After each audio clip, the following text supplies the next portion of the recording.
One রয়েছিল ইয়াতে দুয়ারে 10 টাকা দেখে না আমি এখানে ধরেছি আমি ওই আওয়াজ পেয়ে চলে এখানে কি ওখানে আমি ধরলেছি গেট ফেলে আস্তে আস্তে আসেনি পিছনে ওই দুয়ারে ছিল ওখানে ও ফের জানে ওগুলা নিন পার চলে এক নিজে থামো যে থামো, হাত আমার যদি ছুটে না একদম পাড়াপাড় শেষ করে দেবো। সচ কথা বলো। কমতি হবে বাসে লাগে এখনো কয়েলে কমতি না তোমার শরীর ছিঁড়ে দেবো পুরো লোক একেবারে হাত দিয়ে ভেঙে দেবো। সচ কথা বলো। বিষ বাইর করে দেবো এক নিজে কইলে আমি নিন পার চলে জান না তো কিন করে গেটে দেখে এখনই 10টা চাংলা তোর বিজে ছাড়বো সচ কথা বলো।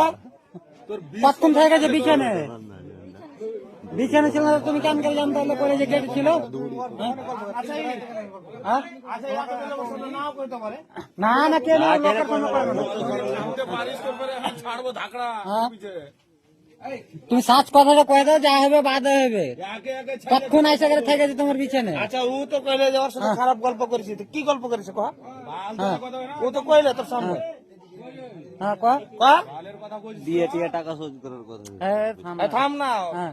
ওখানে জলিল বাবাটা কিছু কইলে যে আমি দু তিনটা কথা হ্যাঁ। কইছি। তো কহ সচ কথা নাই কহ। হ্যাঁ। ও কি করেছে হ্যাঁ। কহ? যা যেটা হয়েছে ওটা হাকিকাতটা কহ পিকআপ দেবে হ্যাঁ?